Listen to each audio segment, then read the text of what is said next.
You're listening to the Mind Over Finger podcast, episode number 51.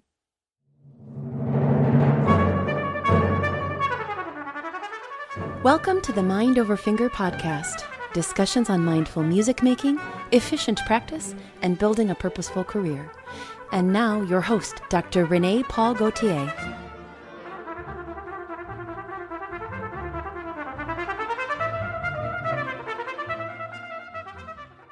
Hi, everyone. Hope you're doing great. If you have any questions about performance anxiety, how to tackle it, master it, and how to perform at your best, this is the episode for you. Today, I speak with transformative coach and mental performance consultant, Nicholas Pallesen. For over a decade, Nicholas has helped countless artists and people from all walks of life tackle performance anxiety at the source and, through the process, reach peak performance. He does this by guiding them to reconnect with their innate potential and bring that potential into the world. In doing that, Nicholas has earned great respect within the performing arts community as the coach for the soul. A former opera singer himself, he performed at the Metropolitan Opera, the English National Opera, the Chicago Lyric Opera, and many other companies throughout the U.S. and Europe. He's a graduate of the renowned Juilliard School and winner of many of the most prestigious opera competitions in the U.S. As a coach, Nicholas helps artists thrive both on the biggest performance stages and in their everyday lives off stage. He works with an international spectrum of clients from high school students to Hollywood and TV actors, Broadway performers, and artists at the top orchestral and opera institutions in the world. He's regularly invited to speak and mentor artists at conservatories and training programs in the US and UK, and he currently serves as a faculty member for the New World Symphony and the Wolf Trap Opera Company. In today's show, Nicholas invites us to take a different look at performance anxiety. In his own words, Nicholas doesn't fix people. He helps them see they were never broken. So our conversation will have you look at the root cause of your anxiety and stress and will help you get out of your head and get into your life. You'll hear Nicholas talk about how the meaning we attach to the outcome of a performance and the need for outside validation is at the root of performance anxiety, why it's important to play, and why it helps us perform better, why we don't need to feel a certain way to perform our best, what headspace we should aim to be in for a performance, how to better get in the zone, why we must trust our intuition, and much more. So stay tuned and get ready to be inspired. Let's go to the show.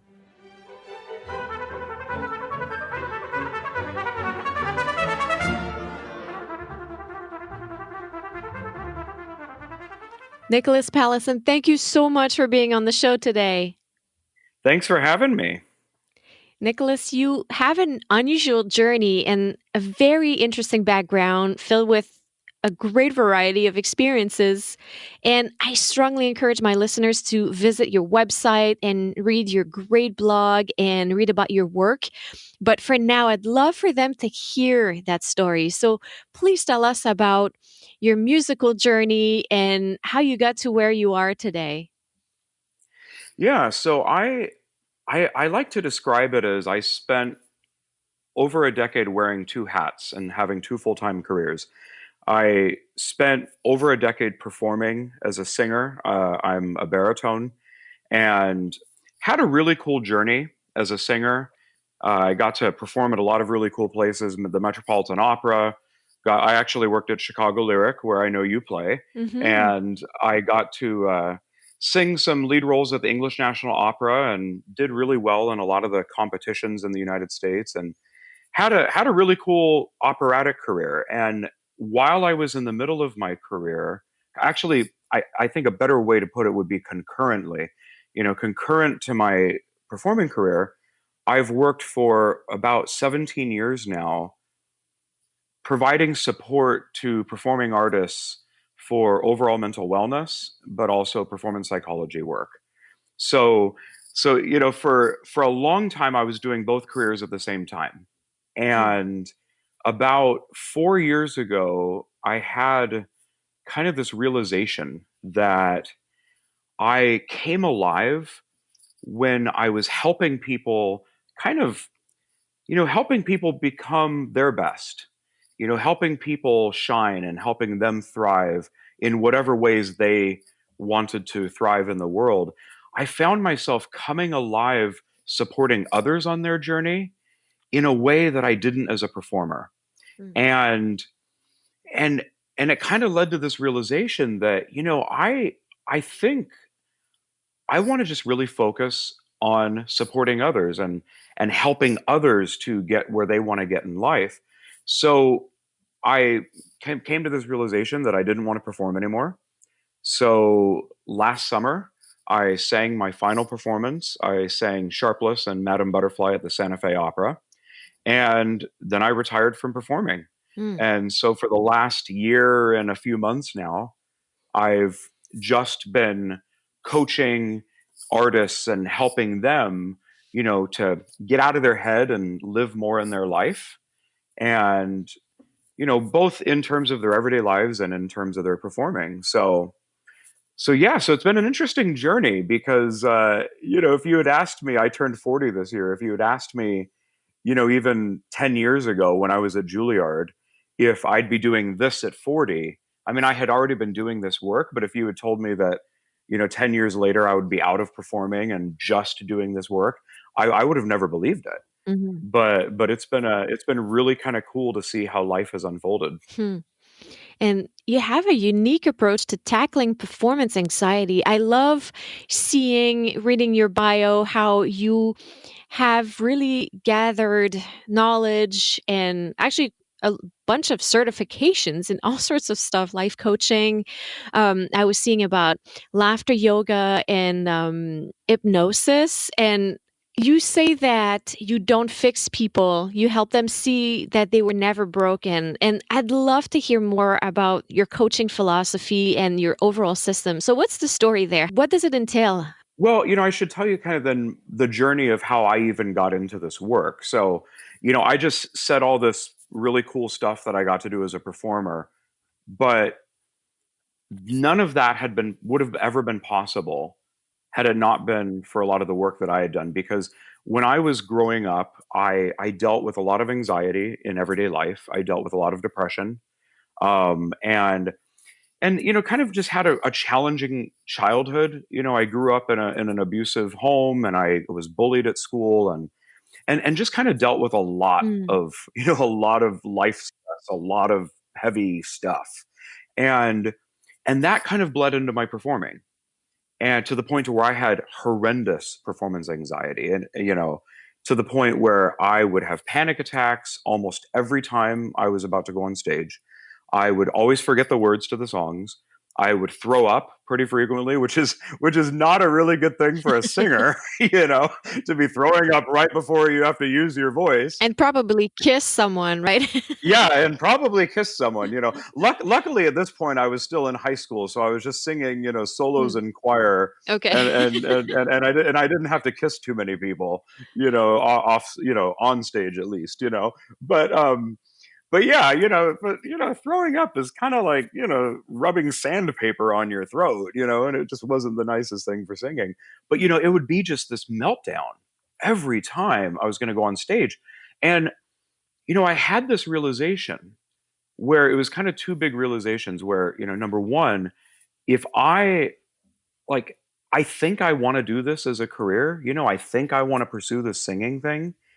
But if this is how it's going to be every time, first of all, who's going to hire me?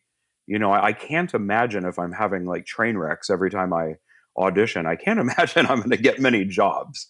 But the deeper thing for me was, you know, if this is how it's going to be, do I even want to do this?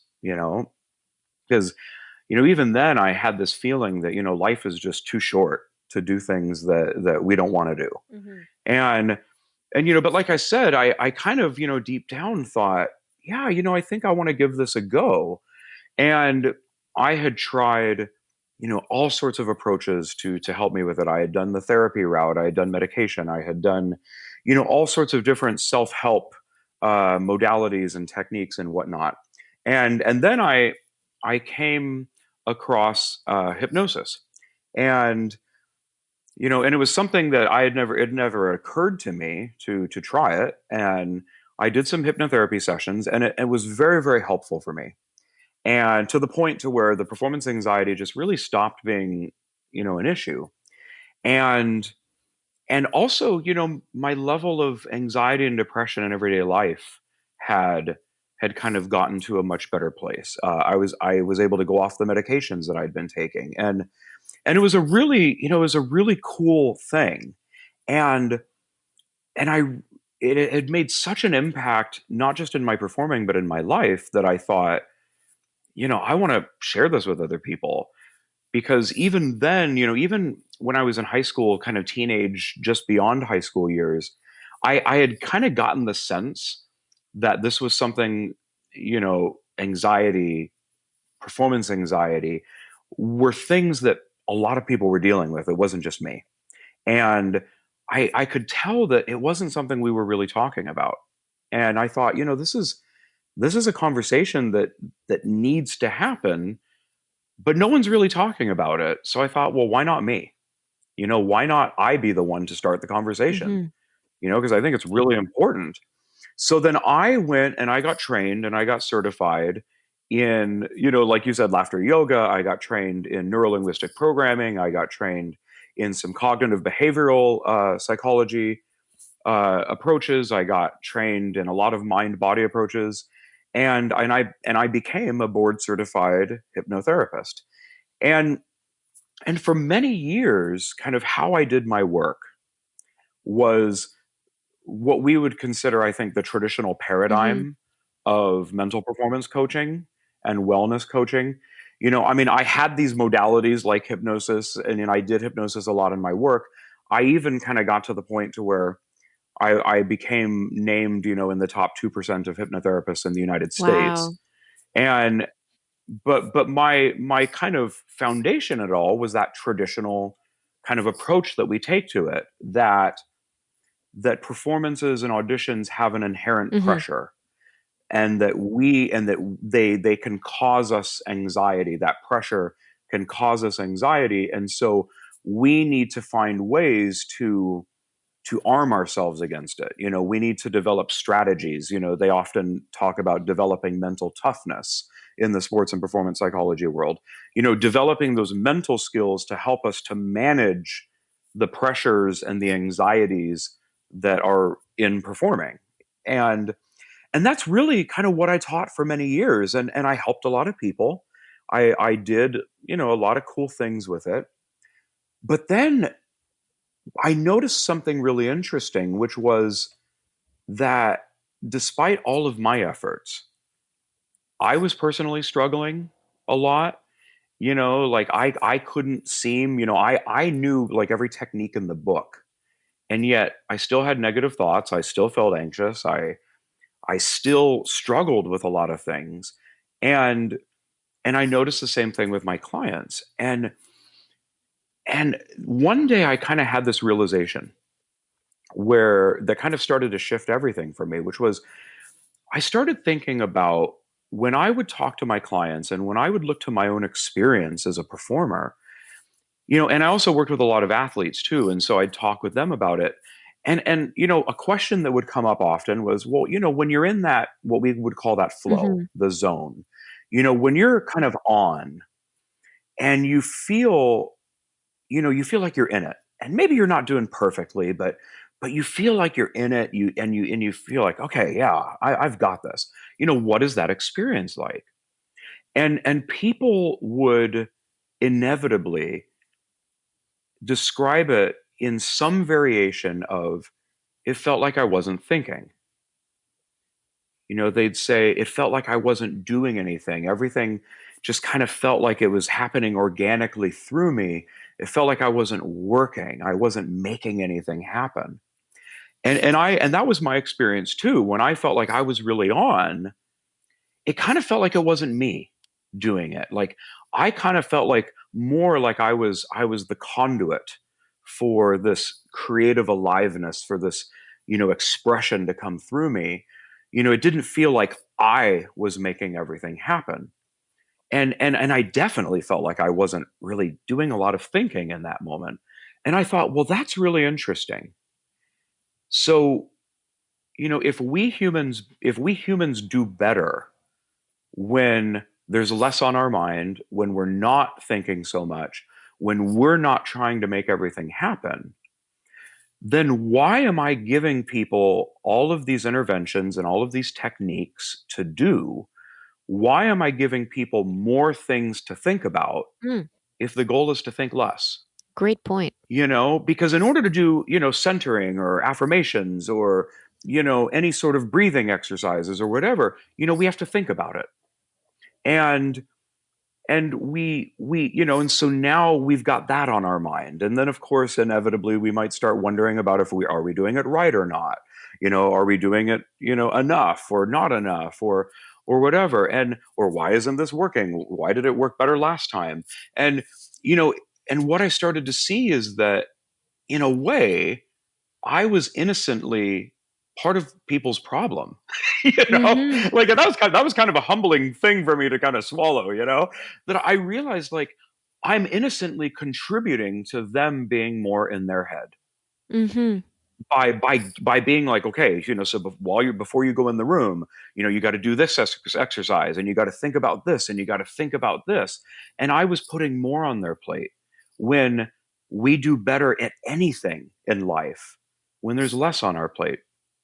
So that kind of blew my mind, and Mm-hmm. it led me on this journey where I started to question a lot of the basic premises that we operate from when it comes to sports and performance psychology and overall wellness, as well. But and it kind of led to this very dramatic shift in my work where suddenly everything I had been doing up until that point didn't really make sense to me anymore. It didn't make sense to me to do hypnosis with people. It didn't make sense to me anymore to give people interventions and to give people strategies that they needed to practice and work on. What made more sense to me was to just sit down and kind of have a conversation with people about what's going on behind the curtain. Let's see what we can do to understand more deeply and more clearly, you know, what's the nature of anxiety? What is the nature of performance anxiety? And kind of having a deeper understanding of how our minds work, how our experience of life is created. Because, by having a deeper understanding of how life works, it just works better. We kind of flow more with life rather than kind of working against it. So so it kind of led me to realize that I think it's a lot simpler than we make it out to be. And there's a lot less to do than we think. And so now for the last 4 years, when I talk with people, it's much more of a philosophical conversation, Mm-hmm. about let's see what we can see about the nature of these things, understanding how it works, because when we understand how it works, it just works a lot better. Mm-hmm.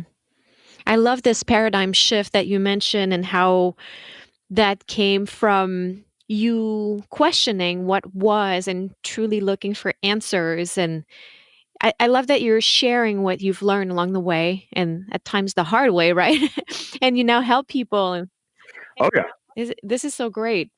And it's exactly what you said. It's another dimension. It's really from the inside out. And I've done so many of these modalities that you talk about, and the centering and the visualization and meditation. You name it. And it's so true. You say you get to the audition, you're still feeling a little bit nervous, and you're like, "Oh no, I should have done more of that stuff." But I want to hear. I want to hear even more about this approach. I was reading on one of your blog entries, and as I said, I hope the listeners go on your website and check it out. I'll put the links in the show notes.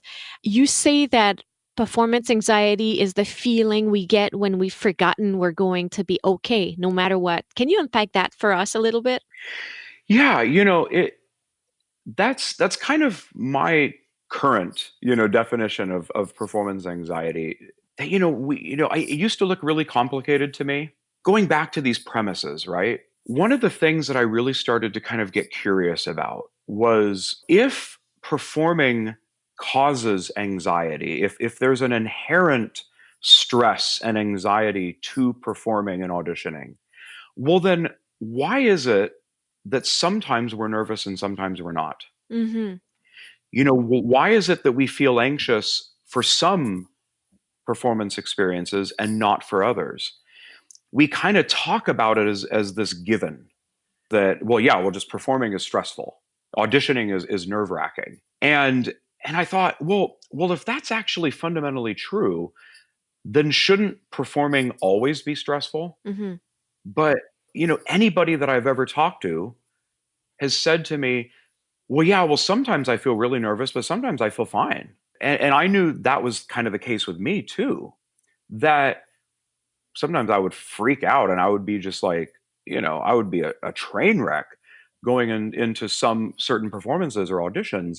But then other ones, I just felt completely fine. And I wasn't bothered in the least. And so I got really curious about that. It's like, if performing causes anxiety, then why doesn't everyone feel anxious all the time? Mm-hmm. And so I wanted to kind of, I was like, well, what is that?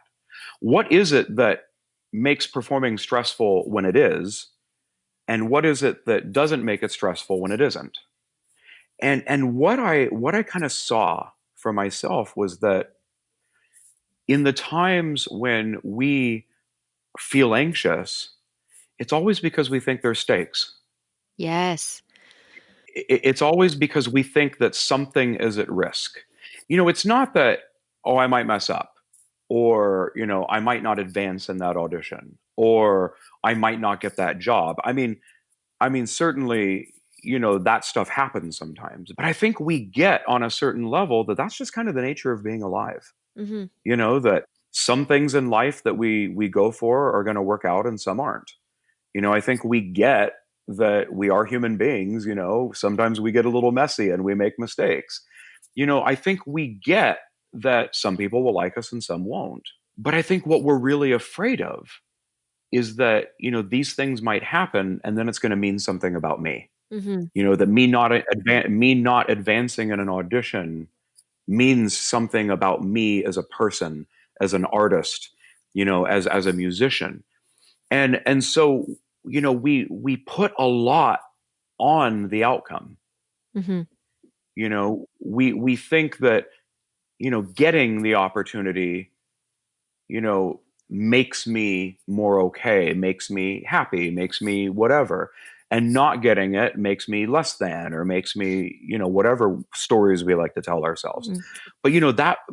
That was it for me, Mm-hmm. is like seeing that when I know that, like, win or lose, I'm going to be fine. When I know that win or lose, the world's still going to go on. I might feel a little bad about it for a bit, but I'm gonna have another go at it. I'm gonna have another opportunity. I'm gonna live to play, live to sing another day.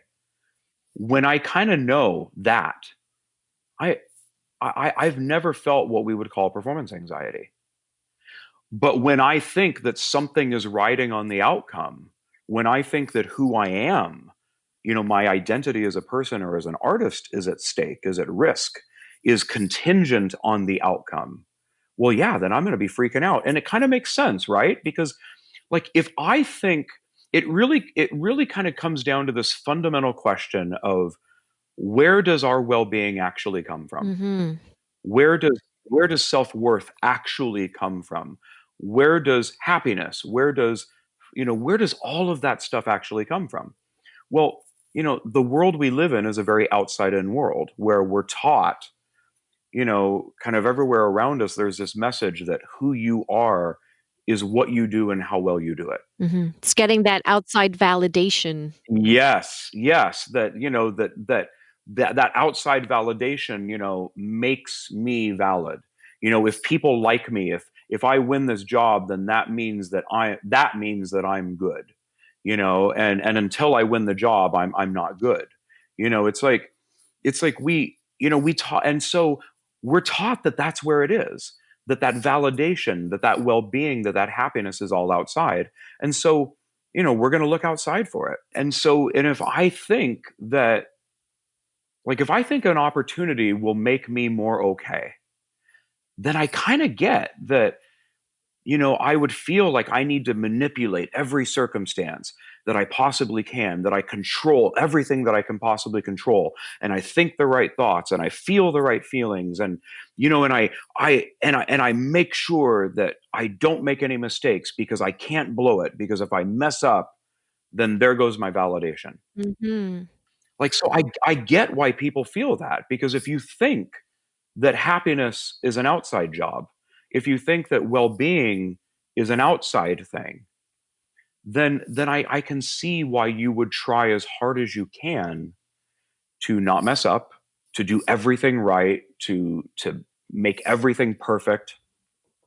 But what people kind of forget is that well-being doesn't come from what we do. It doesn't come from any achievement. Well-being isn't a destination. It's the source of who we really are. That's really good. Yeah. We were born okay. Mm-hmm. We were born enough. Well-being is kind of, we're bursting with it right now. We're all walking around this planet bursting with aliveness, overflowing with okayness. And that's not something that came because we did anything. It's something that is inherent, it's something that's innate by the nature of who we are. Mm-hmm. I don't need to do anything or achieve anything in order to be okay, because I already am okay. Mm. That's a done deal. And that well-being doesn't, to use some musical terms, it's not augmented or diminished by anything that we do or don't do in the world.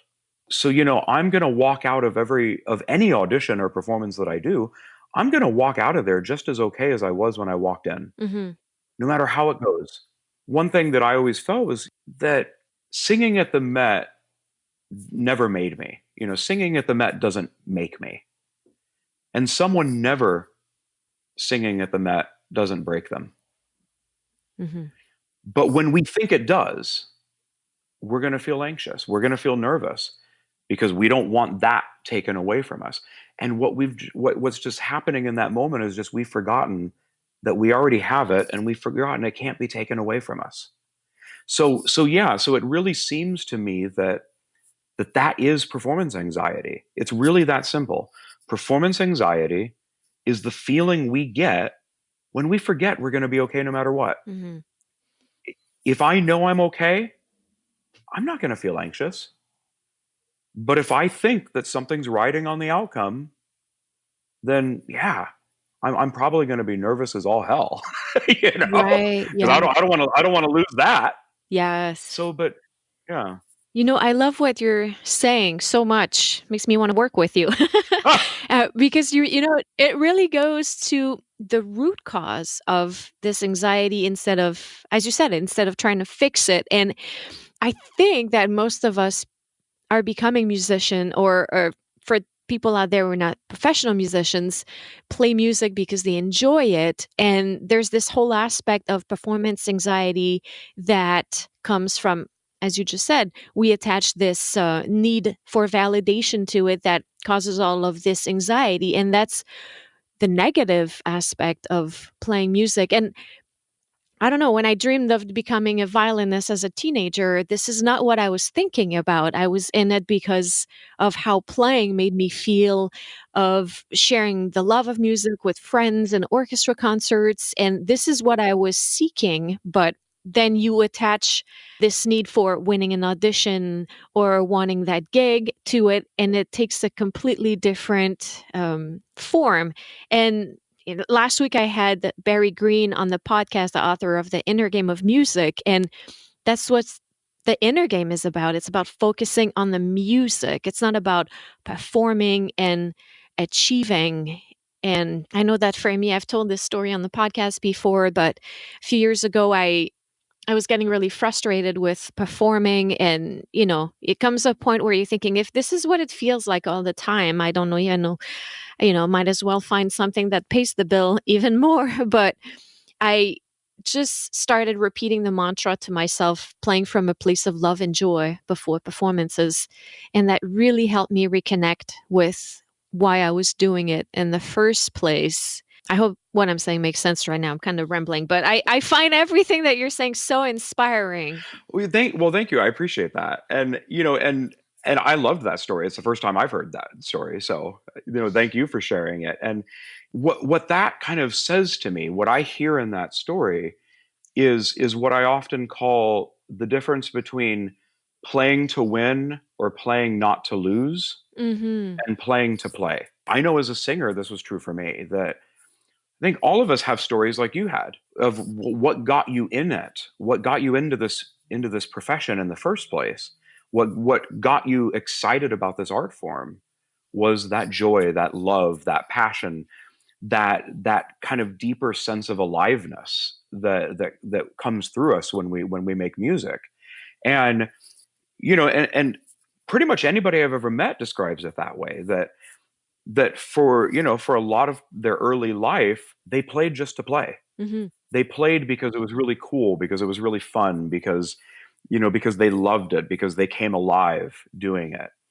And then we go to conservatory, we go to music school, and then we start getting taught all the rules, and we start getting taught, there's a right way to do it and a wrong way to do it, and all of that stuff. And then we kind of, because we get so caught up in the rules, and we start to kind of attach our identity to our instrument. We attach our well-being to, who we are. Then we kind of stray away from that whole playing to play thing, Mm-hmm. and we start playing to win or playing not to lose. And yeah, and I think, what you were talking about with, the inner game, and kind of just being about the music, that beautiful mantra that you told yourself of playing for the joy and the love. Yeah, I think why that is so beautiful is because it points us back to this idea of just playing to play. Yeah. When we play to play, I think, and not just playing our instrument, but anything in life. When we play to play, we're going to do a lot better. But, when we start playing to win, because we think, well, I need this. I need this to go well in order to, so that, or we play not to lose. I can't mess up because if I mess up, I'm screwed. Mm-hmm. That just puts us up in our head. Yeah. It puts us up in our head and it takes us out of the moment. In fact, it reminds me, if I can read this to you, it reminds me of a really cool poem Mm. by Shuang Tzu that I came across a year ago. And I think it really speaks to what we're talking about here. And it says, when an archer is shooting for fun, he has all his skill. If he shoots for a brass buckle, he is already nervous. If he shoots for a prize of gold, he goes blind or sees two targets. He is out of his mind. Mm. His skill has not changed, but the prize divides him. He cares.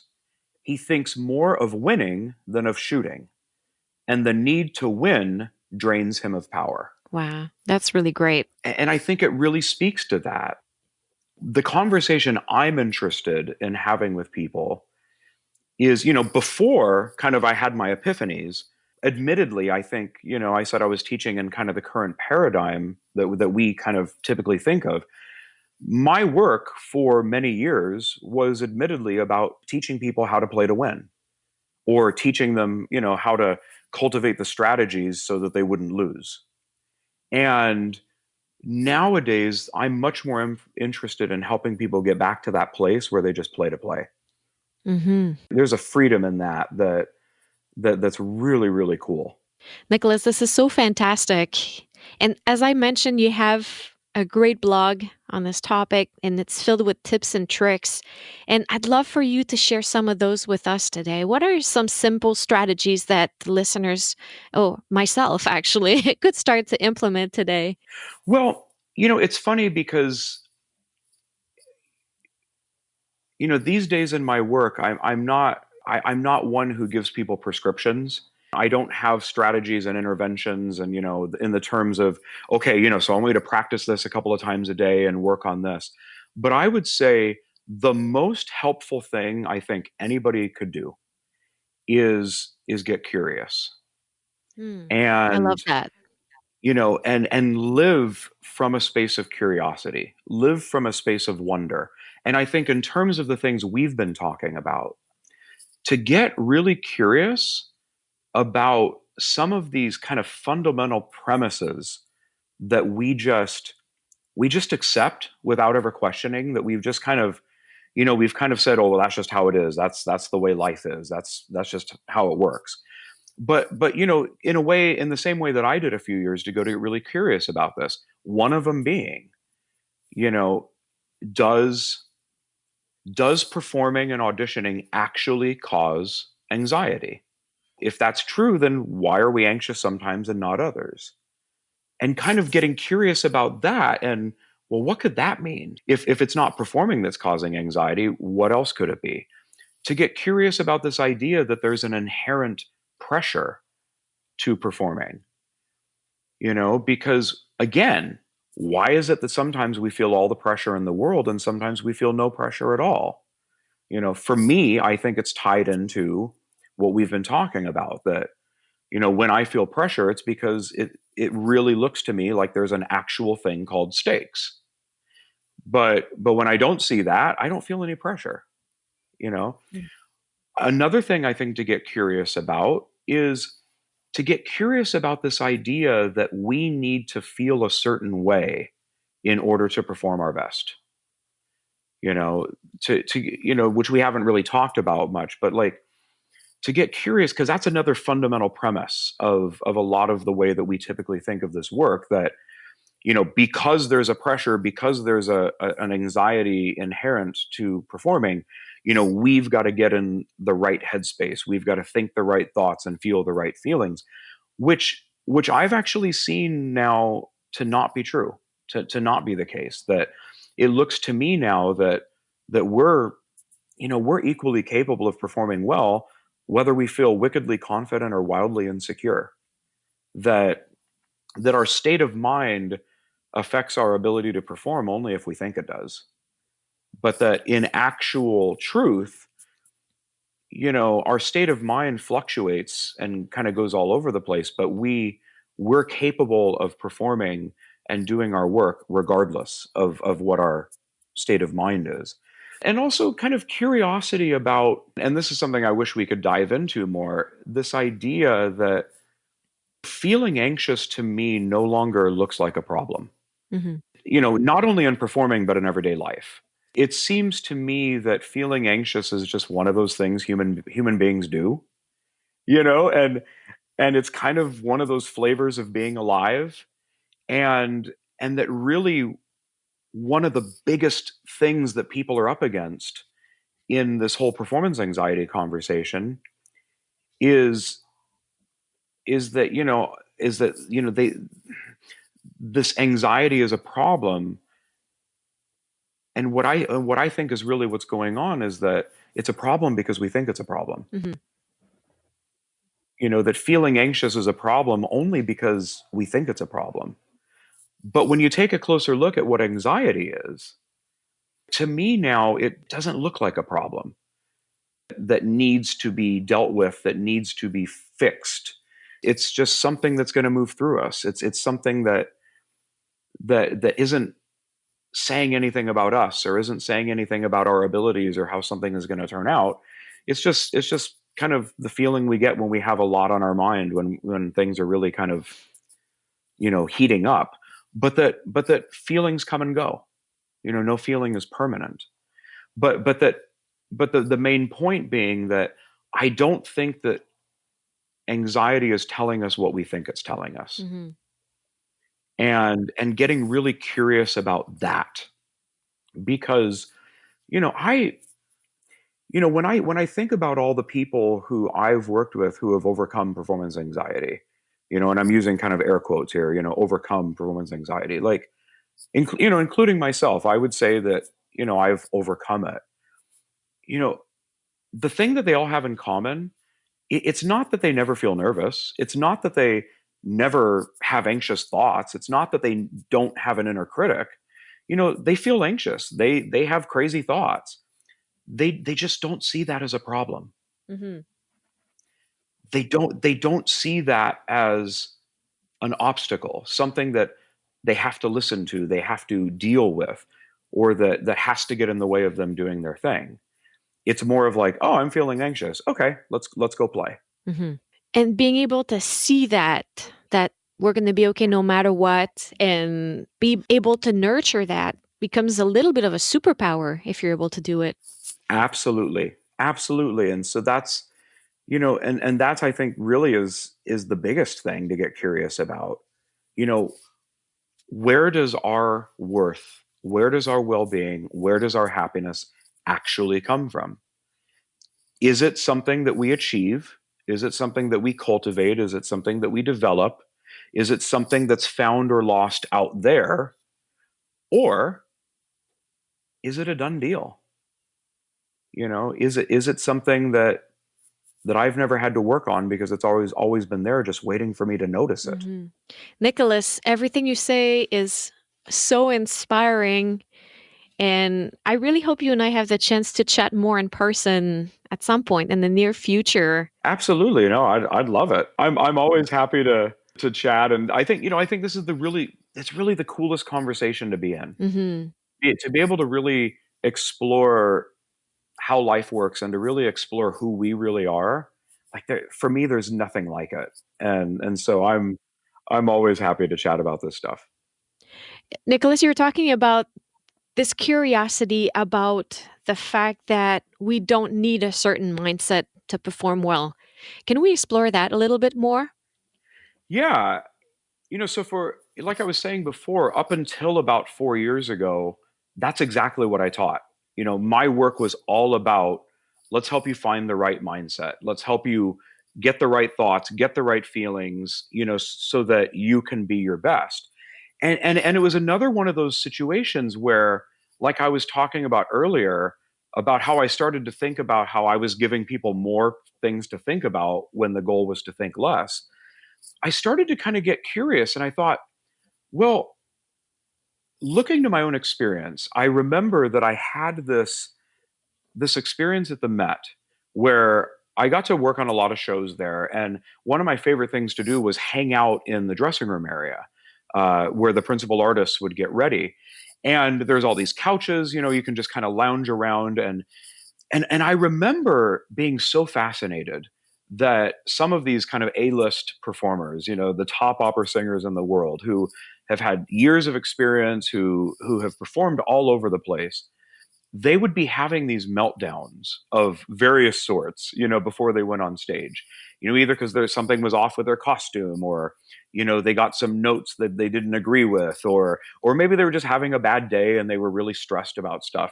But we'd be sitting there in the dressing room area going, wow, they're kind of freaking out and kind of wondering, well, how are they going to be able to perform? How are they going to be able to go out and do their job when they're in such a headspace? And it was so fascinating because they would be like freaking out even as they were walking to the stage. And then they would get on stage and they would just kill it. They would sing and it was glorious, and the audience would go crazy. They'd be like applauding for minutes, and the New York Times would write and say this was the definitive performance of this role, and it was just such a glorious experience. And I always wanted to say, well, yeah, you should have seen him backstage beforehand, Mm. Yeah. because it was like, because yeah, like if you had seen him backstage beforehand, you'd kind of wonder how on earth that happened. But it was something that got me really curious, because see, that went against everything that I had been teaching up to that point. Mm. What I had been teaching up to that point was, in order to do your best work, you have to be in a positive headspace. You need to have your mind focused and clear, and you need to feel this way. And then I started looking to my own experience as a performer. And I was like, there are a lot of times that I've given some pretty darn good performances, even when I was nervous, even when I was anxious, and I was like, well, that's kind of interesting. because what I had been teaching up until that point was that shouldn't be possible. That's not possible. If you're not in a good headspace, you're not going to be able to perform well. Mm-hmm. And and so then that kind of like shook things up in my mind again in terms of what I had been believing up until that point. But then I had another experience where I started kind of looking around and thinking about all of the things that we do every day where our mood is irrelevant. Our mood has no impact on our ability to do the thing.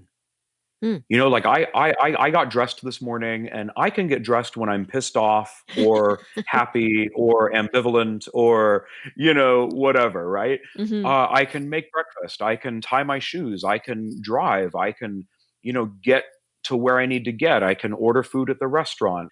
I can go to the gym. We do every day, we do hundreds of things where it doesn't matter what mood we're in. So true. Yeah. Like I've never said to myself, I can't tie my shoes because I'm pissed off. And, it reminds me of this story. I was working with a musical theater singer who came to me, recently, and she said, Nicholas, I have this audition coming up and I'm just in a really bad headspace. I'm just not feeling positive about it at all. And I said, and she said, can you help me feel more positive for this audition? And I asked her a question that kind of threw her off. I said, well, why do you think you need to feel positive about the audition? And like I said, it threw her off. She was kind of like, well, what are you talking about? Like, duh. Like, I need to feel positive about this audition or I'm not going to be able to do well. And I said to her, well, do you need to feel positive in order to take a crap?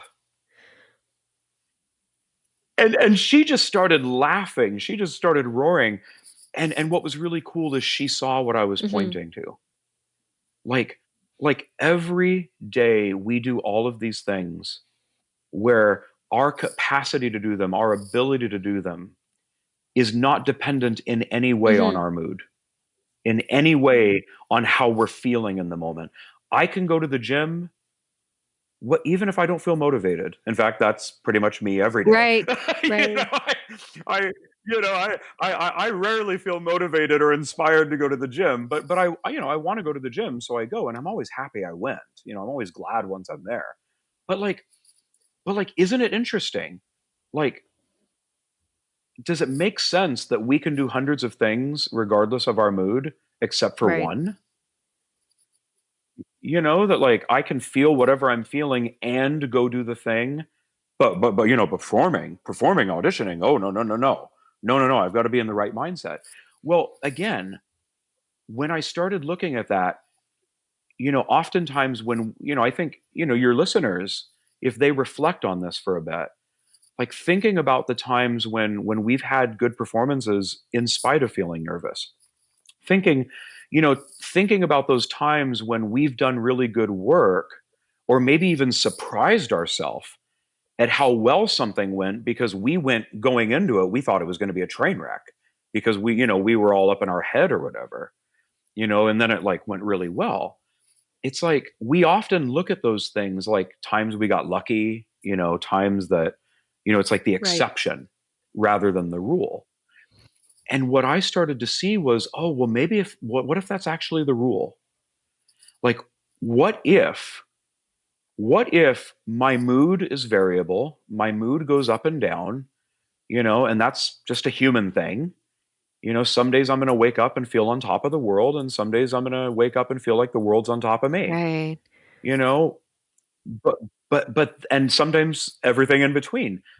But that is independent of my ability. What's constant is my capacity to excel. Mm-hmm. Like, I think we are designed for success. We are designed to be able to create. We're built for that. And that's there regardless of our mood. It's just that we've spent so much time getting taught that our mood matters when it comes to performing and auditioning. And I'll just say, something that I think you're seeing now in the research that's kind of illustrating this point is, I don't know if you're familiar with the TED Talk by Kelly McGonigal called How to Make Stress Your Friend. Are you familiar with that TED Talk? No, but I will make myself familiar with it now. Yeah, yeah, yeah. It's a great TED Talk, and it's really interesting. She's a psychologist, and she's been doing a lot of research over the years, and basically the gist of her TED Talk is that stress has a negative impact on our quality of life only if we think that stress has a negative impact on our quality of Mm. life. Hmm. So if I think stress is a bad thing, if I think stress is a problem, then it is. But not because stress is inherently bad, but because I think stress is bad. But if stress doesn't look like a problem to me, then I can just feel stress and go live my life. And I think that's it, kind of what we're talking about here. That if I think that I need to be in a certain mindset, I need to think the right thoughts, I need to feel this way, then in order to perform, well then yeah, it's going to have an impact. But I invite people in my conversations to kind of get curious Hmm. about well, is that actually true? What you're saying reminds me of something I tell students all the time, and I try to tell myself that easier said than done. But a few weeks ago, during the month of October, I was doing a weekly live video on my Facebook tribe, is my Facebook group, and talking about preparing for college pre-screening audition videos. And in the last video, which was covering recording day, I was talking about the concept of when you go and sit in the room and play for your recording, you have to play like it's business as usual. So you play what you've practiced. I think that we're talking about headspace now. Maybe we imagine that when we're going to step on stage or step in front of the camera, we're going to magically transform and transcend our playing by getting into this magical headspace that will all of a sudden pull everything together. But I think that's a little bit dangerous because it's placing so much expectation on the headspace instead of trusting the work that we did. So that's why I was saying that you just need to go in there and it's business as usual. You play what you've always played the way that you've always played it. Of course, there's always room for being in the moment and letting what happens happens, but it's to not expect that all of a sudden the playing is going to be transcendent. Is that a word? Yeah, I think so. If not, I like it. It should be. It's like expecting that the playing is going to be all of a sudden completely transformed, which doesn't happen. Actually, I feel like it does the opposite. It makes us tense up physically, which I'm guessing is the same for singer. This physical tension translates into a poor execution. But what do you think happens when we are performing at our best, even if we're in the bad headspace? Well, I think that when, there's so many cool things in what you said that I just die to speak to. But I think, to answer your question, I think what's happening is, here's how I often put it.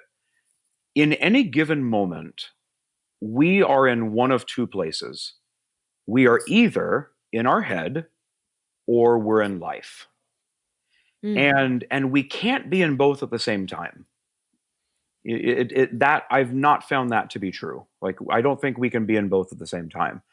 When I'm in my head, it is really, really hard to be present, to be in life.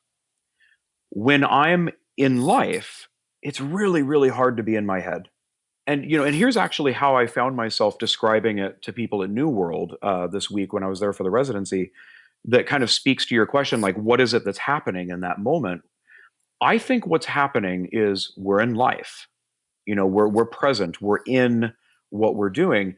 And people were asking me about the zone, and what I Hmm. was saying to them is that we talk about the zone oftentimes as if it's a destination, as if it's somewhere we have to get, and if we work hard enough, we can achieve it. I actually think that it's actually the opposite. I think we are the zone.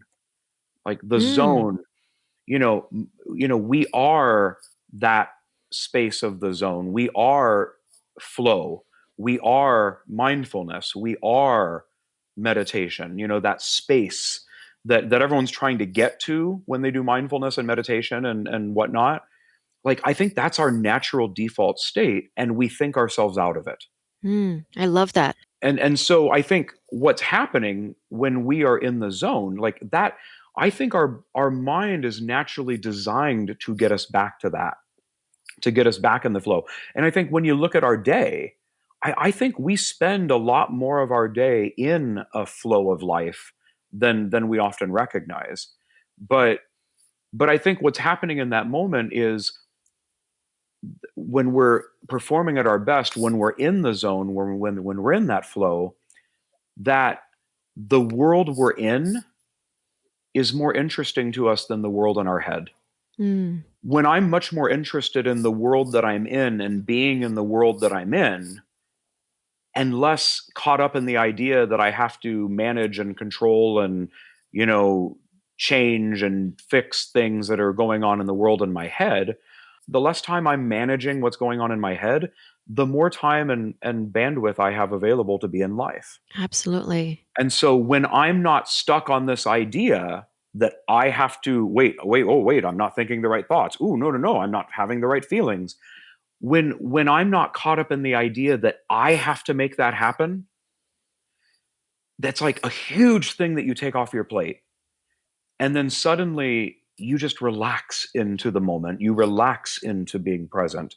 And so what I've found is that, certainly as we were talking about earlier, right? We do better when there's less on our mind. We do better when we're not, making things happen. So what I've found is that, yeah, like I get that we do better in a quieter mind, but we think it's our job to get there. We think it's our job to make it happen. But what I've noticed is that when we take that off our plate, when we kind of fire ourselves, so to speak, from the job of managing my thoughts and feelings, what I've noticed is that whatever feeling we need in that moment finds us. Whatever thoughts are going to be most useful for that moment find us. And so it's like the zone then becomes the thing that I naturally find the second I stop looking for it. I love that. I've had a few performances in the last few years where I was really able, and there's no other word for me to describe it other than where I'm able to slip into the zone as I enter the performance. And each time that happens, it's for the same reason. I do this thing where I will allow myself to just play average for the first page, let's say. I'm playing a quartet or a sonata, and I have absolutely no expectation of playing great. I give myself permission to just play okay for the first page. And I think that what happens is it relaxes me. So I am playing business as usual for the first place. And what ends up happening in my mind, if I'm trying to analyze the process in retrospect, is that I put no pressure on myself and I'm focusing on the actions that I've rehearsed over and over. And I'm focusing on the sound, how my movements feel. And first thing I know is within the page, I feel very comfortable on stage and very happy and really in the moment. And whenever I'm able to do that, I have a moment where I usually feel it. I feel that I'm slipping into the comfortable place. And that makes me feel so happy. And that really tends to stay with me for the whole piece. So it's been a very interesting experience for me and something that I try to keep in mind when I'm performing, to really just give myself permission to tame the stage for at least a page. There's no expectation. I'm just going to play okay. I'll do what I always do. And that usually translates into me being able to get in the zone in the performance. Absolutely. What you just described to me sounds like there's no stakes. I'm just free and I have permission just to be who I am and where I am in that moment, and that's okay. And the dichotomy is that by allowing myself to just play okay, I end up playing my best. Absolutely. Absolutely. I mean, that's the cool thing about it. It kind of seems, paradoxical almost. Kind of in the same way that I was saying, like, the thoughts that we need in the moment, the feelings we need to tell our story, kind of they come to us the second we stop looking for them. Mm-hmm. Yeah, that like and I think that's kind of what you were saying. It's like the second you kind of take all that pressure off yourself to I need to make it happen and I need to be amazing, because now there's just not all that noise in your head.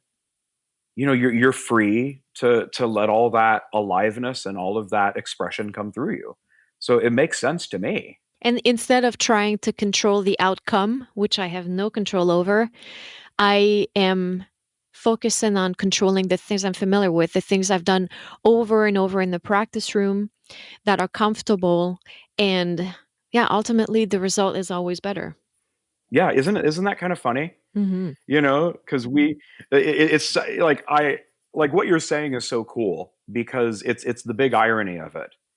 That we are so used to thinking, that it's a matter of control. And to me, that's what the whole mental toughness game is about. The whole mental toughness kind of idea is a game of control. Mm. I've got to learn to control my thoughts and control my feelings and control the circumstances. And I think, but ultimately, what you just described to me sounds a whole lot more like mental freedom. I like that. I can just be where I am. I can be who I am and know that what I need will come to me. Mm-hmm. How about a short round of rapid fire questions before I let you go? Go for it. This one I'm really curious about.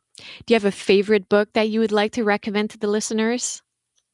Yeah. So I would recommend a book by my teacher, and I mean my coach teacher, my mentor.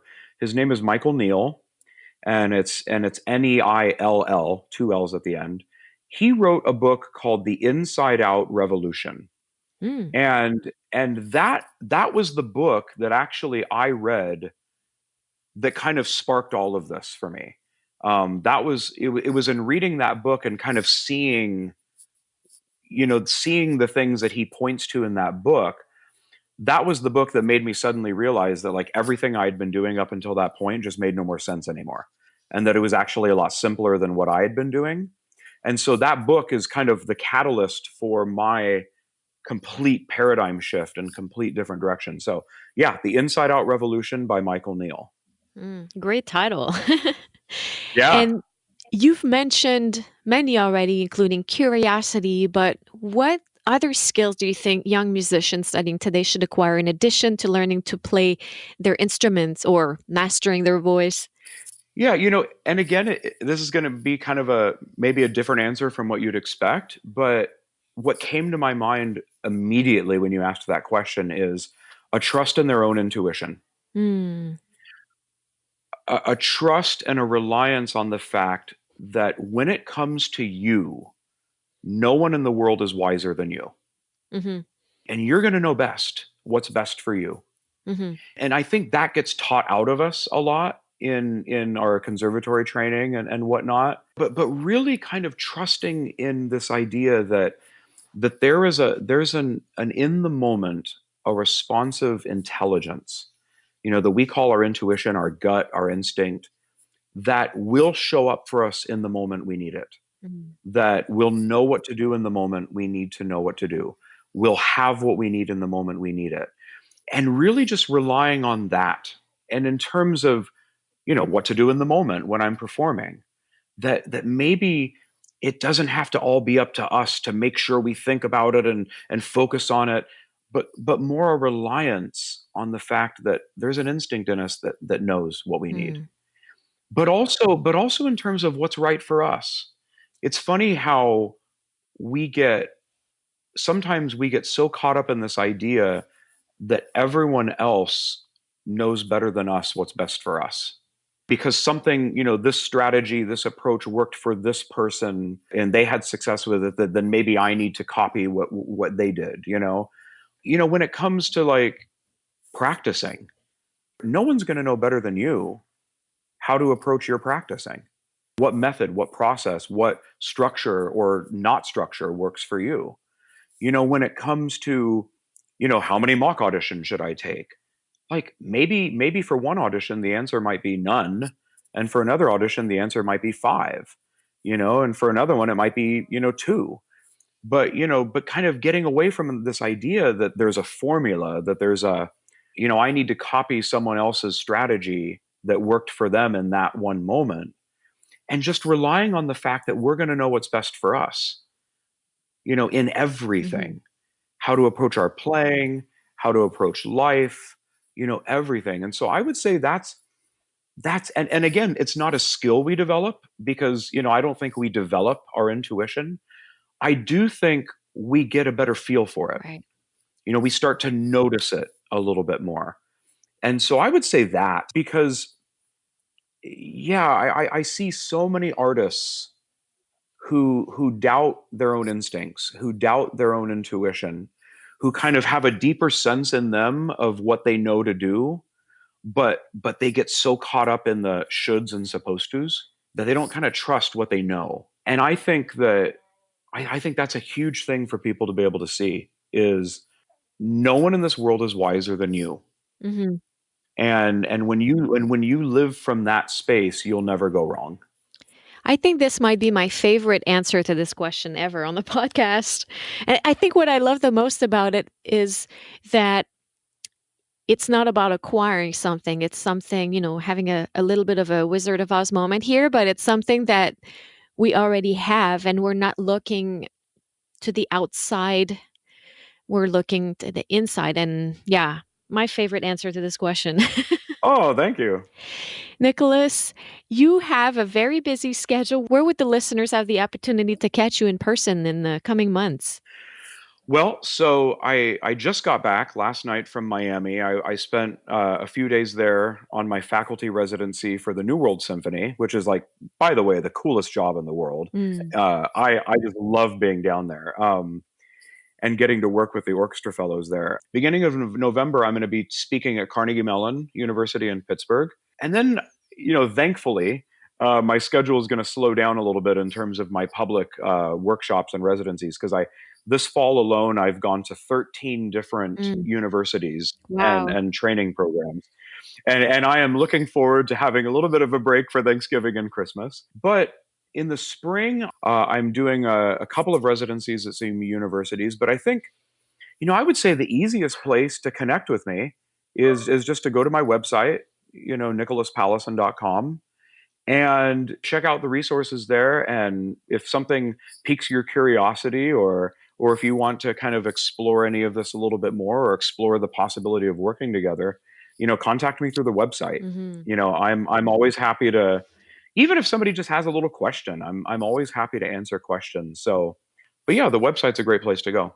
And I hope that a lot of the listeners go indeed and check it out. As I said many times now, a great blog as well. And I love your online presence. I'll put all of these links in the show notes.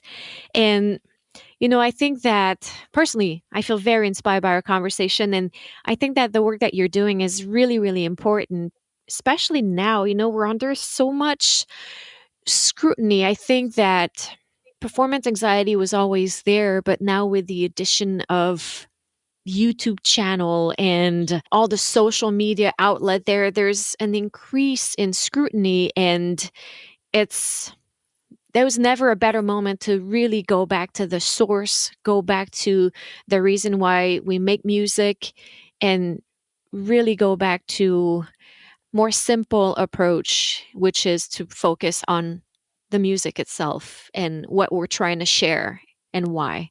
I love it. Thank you so much. Oh, thank you. This has been a lot of fun.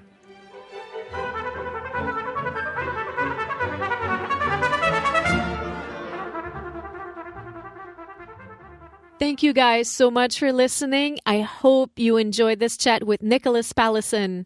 I left this conversation with so much to ponder on, and I'm pretty certain that Nicholas will be back on the show in the future. So please share with us. Take a screenshot, share on Instagram, and tag us. Tell us about your favorite takeaways, your aha moments, and send us your questions. I'm Mind Over Finger, and he's Nicholas Pallesen. As always, you can find the show notes for this episode, more information about Nicholas, and more resources on mindful and deliberate practice at mindoverfinger.com. You can also join my Facebook tribe at facebook.com/groups/mindoverfingertribe, where I pop in once a week for live videos answering your questions. And don't forget to sign up for the newsletter to get your free guide to a super productive practice using the metronome. This guide is the perfect entry point to help you bring more mindfulness and efficiency into your practice, and it's filled with tips and tricks on how to use that wonderful tool to take your practice and your playing to new heights. Oh, lastly, you've asked and I've been listening. The Mind Over Finger podcast is now on YouTube. Of course, the show is available on all podcasting apps as well as on Spotify. And if you're listening to this right now, you have somehow figured out where to find it. But many were asking to have it available on YouTube. So here you go. I'll put the URL in the show notes because it's a bit long, but please visit and subscribe because as soon as the channel hits 100 followers, I can pick a new and easier URL. So if you find value in the content that I bring to you and you're looking for a way to say thank you, that would be greatly appreciated. Don't forget to spread the word about the show, post a good review, and get in touch with me to send me your questions and suggestions for future episodes. I deeply appreciate all of you. Again, thank you, and à bientôt.